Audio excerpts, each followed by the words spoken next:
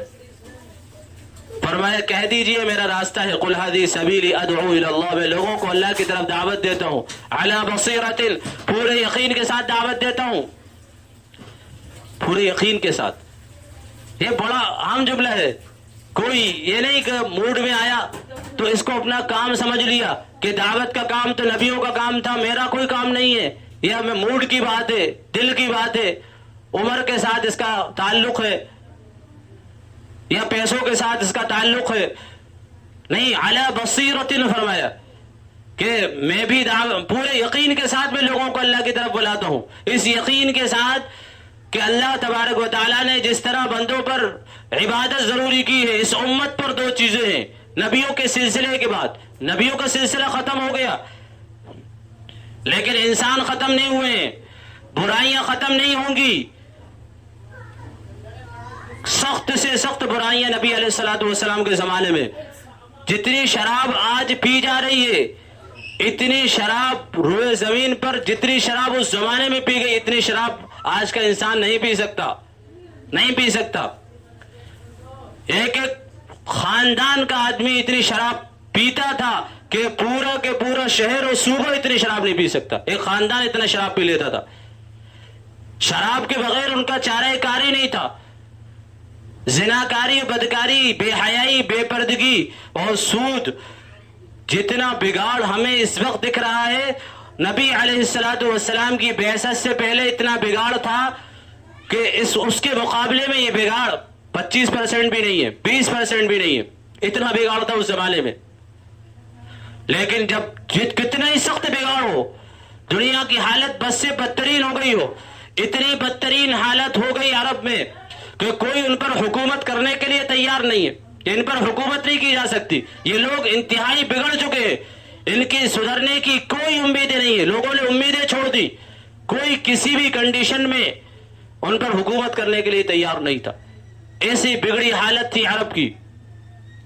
ایک نمبر کے قاتل، ان سے بڑا کوئی قتل و غارت گری کرنے والا نہیں، ان سے زیادہ دہشت گردی کرنے والا نہیں تھا، ان سے زیادہ فساد مچانے والا نہیں تھا روئے زمین پر، ان سے زیادہ بدکاریوں میں ملوث نہیں تھا کوئی، زناکاری، بدکاری، بے حیائی، ہر قسم کی برائی اس زمانے میں موجود۔ لیکن نبی علیہ الصلوۃ والسلام کو اللہ نے بھیجا، اللہ کو ترس آئے اس امت پر، انسانوں کی حالت پر، نبی علیہ الصلوۃ والسلام کو بھیجا، اور 23 سال کے قلیل عرصے میں نبی علیہ الصلوۃ والسلام نے اس سرزمین کو اسلامی چھاؤنی میں تبدیل کر دیا۔ وہاں جو لوگ کٹر برائیوں کے اندر مبتلا ہیں، اسلام سے دور ہیں، اب وہ جو ایک دوسرے کی جان لینے والے ہیں، وہ ایک دوسرے کے لیے جان دینے والے بن گئے۔ جتنی ان میں برائیاں تھیں اس سے زیادہ اچھائیاں ان کے اندر آ گئی۔ نبی علیہ الصلوۃ والسلام کی 23 سال کے قلیل عرصے میں، 23 سال ہوتے کتنے؟ ارے جو 60 سال کا ہو گیا اس سے پوچھو 23 سال کتنے ہوتے؟ ہم نے 23 سال میں کتنے نمازی بنا لیے، کتنوں کی شراب چھڑوائی، کتنی بے حیائی کا سد باب کیا ہم نے، کتنی بے دینی کو ختم کیا ہم نے اپنی عمر میں۔ لیکن نبی علیہ الصلوۃ والسلام کا کارنامہ دیکھیے کہ 23 سال کے قلیل عرصے میں نبی علیہ الصلوۃ والسلام نے دنیا کی کایا پلٹ دی، اور ایسا کام کر کے گئے، اور ایسا کام دے کر گئے، ایسا مشن چلا کر گئے کہ آج تک بھی چل رہا ہے اور قیامت تک چلتا رہے گا۔ یہ نبی علیہ الصلوۃ والسلام کا اخلاص اور نبی علیہ الصلوۃ والسلام کی وہ محنت اور وہ ذمہ داری جو اللہ نے آپ کو سونپی تھی، اس کی دیانت داری ہے، اور اس کو امانت داری کے ساتھ کرنے کا نتیجہ ہے کہ آج تک اس کام کو اللہ تبارک و تعالیٰ چلا رہے۔ دعوت کا کام، وہی دعوت کا کام، لوگوں کو اللہ کی طرف بلانا، اللہ کے احکامات لوگوں تک پہنچانا۔ وما اسألکم علیہ من اجر ان اجری الا علی اللہ، میں تم سے اس دعوت و تبلیغ پر کوئی اجر نہیں چاہتا، میرا اجر تو اللہ کے پاس ہے۔ یہ ہر نبی نے کہا۔ تو علی بصیرت، وہی کام جو نبی علیہ الصلوۃ والسلام کو عطا فرمایا گیا، آپ سے پہلے انبیاء علیہ الصلوۃ والسلام کو عطا فرمایا گیا، وہی کام نبوت کا سلسلہ ختم ہونے کے بعد اس امت کے سپرد ہوا ہے۔ علی بصیرت، اس یقین کے ساتھ میں کام کرتا ہوں، اس یقین کے ساتھ میں لوگوں کو دعوت دیتا ہوں، یہ ہے علی بصیرت۔ آگے فرمایا انا ومن اتبعنی، کہ میں بھی دعوت دیتا ہوں، اور جن لوگوں نے میری اتباع کی ہے وہ بھی لوگوں کو اللہ کی طرف دعوت دیتے ہیں۔ اتباع کرنے والے، علماء نے لکھا ہے کہ اتباع فرمایا، میری اتباع کرنے والے بھی لوگوں کو اللہ کی طرف بلاتے ہیں، یعنی اگر نبی علیہ الصلوۃ والسلام کی سچی اتباع کرنے والے ہو، نبی علیہ الصلوۃ والسلام کی محبت کے سچے دعوے دار ہو، تو وہی راستہ اپناؤ، وہی کام اپناؤ جو انبیاء علیہ الصلوۃ والسلام کے طفیل میں نبی علیہ الصلوۃ والسلام تک آیا، نبی علیہ الصلوۃ والسلام کے طفیل میں ہم تک آیا۔ یہ آپ کی اتباع کی سچی دلیل ہے، یہ آپ کی محبت کی سچی دلیل ہے، تبھی تو ہم صحیح اتباع کرنے والے مانے جائیں گے نبی کا۔ فرمایا میں بھی دعوت دیتا ہوں، میری اتباع کرنے والے بھی لوگوں کو اللہ کی طرف بلاتے ہیں۔ اور اس امت کا تمغہ امتیاز، اس امت کی جو فضیلتیں احادیث کے اندر آتی ہیں، بہت فضیلت ہے اس امت کی۔ سب سے آخر میں یہ امت آئی ہے، سب سے پہلے جنت میں جائے گی، سب سے زیادہ صفحے کل قیامت کے دن اس امت کی لگے گی، یہ امت گواہ ہوگی۔ وَكَذَلِكَ جَعَلْنَاكُمْ أُمَّةً وَسَطًا لِتَكُونُوا شُهَدَاءَ عَلَى النَّاسِ، بہت فضیلتیں اللہ نے اس امت کی بیان فرمائی۔ سب سے کم عمریں اس امت کی ہوں گی، سب سے زیادہ عبادت، سب سے زیادہ اجر و ثواب اس کے نامہ اعمال میں ہوگا۔ دوسری امتیں رش کرتی ہوں گی۔ اس امت کی فضیلت اور اس امت کو یہ تمغہ امتیاز ملا ہے، میڈل ملا ہے، کس بنا پر ملا ہے؟ اللہ قرآن کے اندر فرماتے ہیں کہ تمہاری جو بہتری ہے اور تمہارے اندر جو سونے کے لعل لگے ہوئے ہیں، تمہاری جو قیمت بڑی ہے، تمہارا جو مقام بڑا ہے، وہ ویسے ہی نہیں بڑھ گیا۔ وی آئی پی کوٹے میں تم آ گئے تو ویسے ہی نہیں آ گئے۔ تمہارے پیچھے یہ بہترین گاڑیاں گھوم رہی، کوئی وی آئی پی آدمی کے پیچھے بہترین گاڑیاں گھوم رہی ہیں، بہترین ان کے لیے انتظامات ہیں، تو ویسے نہیں ہوتے۔ تو تمہارے لیے بھی یہ سارے انتظامات، یہ تمہارے لیے اتنے اجر و انعام، اتنی بڑی جنت، اتنی فضیلتیں ویسے ہی نہیں ہیں۔ فرماتے کنتم خیر امہ اخرجت للناس تأمرون بالمعروف وتنہون عن المنکر وتؤمنون باللہ، تم بہترین امت ہو۔ کیوں ہو؟ اخرجت للناس، اس لیے کہ تمہیں لوگوں کی نفع رسانی کے لیے نکالا گیا ہے۔ آپ علیہ الصلوۃ والسلام کے بارے میں فرمایا وما ارسلناک الا رحمۃ للعالمین، ہم نے آپ کو تمام عالم کے لیے رحمت بنا کر بھیجا ہے۔ اس امت کے بارے میں فرمایا اخرجت للناس، اس امت کو بھی تمام عالم کے لیے بھیجا گیا ہے، تمام عالم کی ذمہ دار ہے امت۔ اس لیے علماء نے لکھا ہے اگر دنیا کے اندر سارے مسلمان ہوں، ایک کافر ہو، تو سارے مسلمانوں کی ذمہ داری ہے اس ایک کافر کو دعوت دینا، اس کافر تک تبلیغ کرنا، اس کی دین کی رہنمائی کرنا، اس کو سمجھانا، اس کی فکر کرنا، تمام مسلمانوں کی ذمہ داری اگر ایک بھی کافر ہے۔ اور اگر سارے کے سارے کافر ہوں، ایک مسلمان ہو، تو اس ایک مسلمان کی ذمہ داری کے ساروں کی فکر کرنا۔ کیوں؟ اس لیے اخرجت للناس، یہ امت اپنی ذات کے لیے پیدا نہیں کی گئی کہ صرف خود نماز پڑھ لو، روزہ رکھ لو، حج کر لو، خود تسبیحات پوری کر لو، خود جو نوافل پڑھو، کثرت سے عبادت کرو، صرف اس لیے پیدا نہیں کی گئی، بلکہ اللہ تبارک و تعالی نے فرمایا کہ اخرجت للناس، اس امت کو لوگوں کی نفع رسانی کے لیے بھیجا گیا ہے، لوگوں کو فائدہ پہنچائے، اور سب سے بڑا فائدہ یہ ہے کہ لوگوں کو دین کی دعوت دے، لوگوں کو دین کی دعوت دے۔ فمن زحزح عن النار وادخل الجنت فقد فاز، جو جہنم سے بچا لیا جائے اور جنت کے اندر داخل کر دیا جائے، وہ سب سے بڑا کامیاب ہے، سب سے بڑا کامیاب وہ ہے۔ تو لوگوں کو دین کی دعوت دینا اور لوگوں کو سمجھانا، یہ سب سے بڑی ذمہ داری ہے جو ہم اور آپ کو اللہ تبارک و تعالی نے عطا فرمائی۔ حجۃ الوداع کے موقع پر نبی علیہ الصلوۃ والسلام کے سامنے اس سے پہلے اتنا بڑا مجمع نہیں تھا، اس کے بعد کبھی اتنا بڑا آپ علیہ الصلوۃ والسلام کے سامنے مجمع نہیں رہا۔ حجۃ الوداع کا موقع آخری خطبہ ہے اور الوداعی سال ہے آپ کا، اس کے بعد جو ہے آپ کا انتقال ہو گیا، آپ دنیا سے تشریف لے گئے، اور اس حجۃ الوداع کے موقع پر آپ کی سب سے بڑی تقریر ہے، سب سے بڑا خطبہ ہے۔ اتنا بڑا خطبہ نہ آپ نے اس سے پہلے کبھی دیا، نہ اس کے بعد کبھی دیا۔ اس آخری خطبے کے اندر آپ نے بہت سی نصیحتیں فرمائی، اور پھر فرمایا الا، کان کھول کر سنو، اٹینشن، الا، الا عربی کے اندر اٹینشن، کان کھول کر سنو، کلکم راع وکلکم مسئول عن رعیتی، تم میں سے ہر ایک ذمہ دار ہے۔ کیوں؟ کہ نبیوں کا سلسلہ ختم ہو گیا، کہ اللہ تعالیٰ نے سب کو جہنم میں بھیجنے کا فیصلہ کر دیا نبیوں کا سلسلہ ختم کر کے، رسولوں کا سلسلہ ختم کر کے، کہ سب کو جہنم بھیجنے کا فیصلہ کر دیا اللہ نے؟ نہیں، اللہ نے جہنم میں بھیجنے کا فیصلہ نہیں کیا۔ اللہ تو بہت بڑے غفور الرحیم ہے، اللہ نہیں چاہتے کہ جو لوگ جہنم میں جائیں، لیکن نبیوں کا سلسلہ ختم ہوا ہے، ختم نبوت ہوا ہے، کار نبوت بند نہیں کی اللہ نے۔ اس لیے فرمایا کلکم راع وکلکم مسئول عن رعیتی، تم میں سے ہر ایک ذمہ دار ہے، ہر ایک سے اس کی ذمہ داری کے بارے میں سوال ہوگا، سوال بھی ہوگا، ایسا نہیں ہے کہ سوال نہیں ہوگا، سوال بھی ہوگا۔ تمہیں ذمہ دار بنایا گیا تھا، تم نے اس کام کو پورا کیا ہے نہیں کیا؟ اس لیے اجتماعی طور پر اس کام کو کرنا، اور کم سے کم درجہ ہے آخری درجہ، ورنہ امت پکڑ ہوگی اس کی۔ لتأمرن بالمعروف فرمایا ولتنہون عن المنکر، کہ تم ضرور بالضرور امر بالمعروف کرو اور نہی عن المنکر کرو۔ حدیث پاک ہے، نبی علیہ الصلوۃ والسلام فرمایا تم ضرور بالضرور امر بالمعروف اور نہی عن المنکر کرو، او لیوشکن اللہ عذابا من عنده، ورنہ قریب ہے کہ اللہ تبارک و تعالیٰ تم پر اپنا عذاب بھیج دے۔ ثم لتدعنه فلا يستجاب لكم، پھر تم اللہ تعالیٰ سے دعائیں کرو، تمہاری دعائیں قبول نہ ہو، دعائیں قبول ہونا بند ہو جاتی ہیں جب امت امر بالمعروف اور نہی عن المنکر، یعنی یہ دعوت کا کام چھوڑ دیتی ہے، لوگوں کو اچھائیوں کا حکم کرنا، برائیوں سے روکنا چھوڑ دے، تو اللہ دعاؤں کو قبول کرنا بھی بند کر دیتے ہیں۔ سب سے آخری درجہ ہے کہ آدمی انفرادی دعوت ہر ایک کے ذمہ ہے۔ علماء نے لکھا ہے کہ انفرادی دعوت تو فرض ہے، فرض ہے انفرادی دعوت، ہر ایک کے لیے ضروری ہے انفرادی دعوت، فرض کے درجے میں ہے انفرادی دعوت۔ اسی یہ دعوت جو اللہ تبارک و تعالیٰ نے عبادت کے ساتھ ہمیں اس امت کو جو ایک اور کام عطا فرمایا وہ دعوت کا کام، نبیوں کا سلسلہ ختم کرنے کے بعد ہمیں ایک اور کام عطا فرمایا، دعوت کا کام۔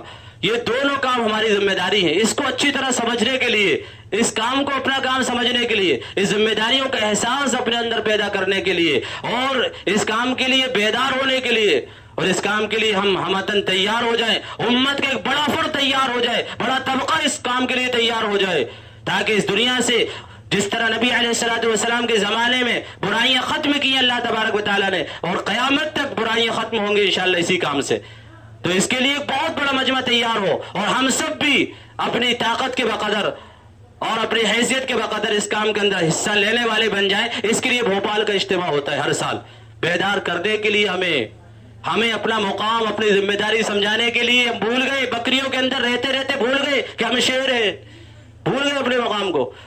ارے ہم اپنے مقام کو پہچانے، ہم ویسے ہی نہیں ہیں، ہم زمین پر اللہ کے خلیفہ ہیں۔ اللہ نے ہم سے وعدہ کیا وَأَنْتُمُ الْأَعْلَوْنَ إِن كُنتُم مُؤْمِنِينَ، تم ہی سر بلند رہو گے اگر مومن بن کر رہو گے۔ تم سردار ہو، تم حاکم ہو، محکوم نہیں ہو، تم آقا ہو، تم غلام نہیں ہو۔ ہم اپنے مقام کو بھول گئے تو بکریوں نے ہم پر حملہ کر دیا، بھیڑیوں نے ہم پر اپنا حملہ کر دیا کہ شیر ہے، بھول گئے، کھا جاؤ اسے، ورنہ جب بیدار ہوگا تو ہمیں کھا جائے گا۔ وہ یہ سوچ رہے، حالانکہ ایسا نہیں ہے۔ ہم شیر ضرور ہیں لیکن لوگوں کو نہیں کھاتے، ہم لوگوں کے ساتھ انصاف کرتے ہیں۔ ہم اپنے مقام کو بھول گئے، ہم اپنے مقام کو پہچانیں، ہم اپنے مرتبے کو پہچانیں کہ اللہ تعالیٰ نے اس امت کو کتنا بڑا مرتبہ عطا فرمایا، یہ مرتبہ ہمیں کیوں عطا فرمایا، اس ذمہ داری کو ہم پورا کرنے والے بن جائیں۔ اس کے لیے بھوپال کا اجتماع ہر سال ہوتا ہے، تو ہم سب کو چاہیے کہ ہم اس میں شرکت کریں۔ 4 دن کا اجتماع انشاءاللہ، یہ جمعہ آئے گا اب کی سے 8، 9، 10، 11 جمعہ، سنیچر، اتوار، پیر۔ ہم سب نیت کریں انشاءاللہ اس بار جو ہے اجتماع میں شرکت کریں گے۔ عالمی اجتماع ہے، لوگ جو ہے جگہ جگہ سے، ملکوں سے آتے ہیں، وہاں قیام کرتے ہیں، یہاں سے فیض لے کر جاتے ہیں، یہاں سے ایک ذمہ داری کو احساس لے کر جاتے ہیں، یہاں سے فکریں لے کر جاتے ہیں۔ اور ہماری بے فکری یہ ہے کہ مارکیٹ بند ہے، دکان بند ہے، ہم گھر کے اندر آرام کر لیتے ہیں کہ اس سے اچھا کون سا موقع ملے گا۔ ارے بھائی، ہم بھی جو ہے جب لوگ جو ہے اتنی قربانی دے دے کر آ رہے ہیں، یہ تو ہمارے گھر کا پروگرام ہے، ہمارے گھر کا ایک اجتماع ہے، ہم اس کے اندر شرکت نہیں کریں گے ہمارے لیے محرومی ہوگی۔ اس بار نیت کر لیں کہ انشاءاللہ جو ہے ہم لوگ جو ہے 4 دن شرکت کریں گے، جمعرات کو شام کو ہی انشاءاللہ پہنچ جائیں گے۔ بہت کچھ بدلاؤ اللہ تبارک و تعالیٰ اس اجتماع کے ذریعے سے لاتے ہیں، اور آتا ہے امت کے اندر ایک نئی تازگی پیدا ہوتی ہے، نئی امنگیں پیدا ہوتی ہیں، کام کرنے کا سلیقہ اور ذمہ داری کا احساس پیدا ہوتا ہے۔ جو اس کام کے اسپیشلسٹ ہیں، جو اس کام کو کرنے والے ہیں پوری دنیا کے اندر، جن کی رہنمائی میں کام چل رہا ہے، اور جن کی سرپرستی میں پوری دنیا کے اندر کام چل رہا ہے، پوری دنیا کے حالات ان کے سامنے ہیں، ان حالات کو مد نظر رکھتے ہوئے وہ جو ہماری رہنمائی کرتے ہیں، جو ہمیں راستہ دکھلاتے ہیں، کام کرنے کا طریقہ اور سلیقہ بتلاتے ہیں، اس سے ہمارے اندر امنگیں پیدا ہوتی ہیں، ہمارے اندر نئے جذبات پیدا ہوتے ہیں، اپنی ذمہ داری کا احساس پیدا ہوتا ہے، ہماری فکریں بیدار ہوتی ہیں۔ اس لیے ہم ضرور انشاءاللہ اس بار شرکت کریں گے۔ وآخر دعوانا الحمدللہ رب العالمین۔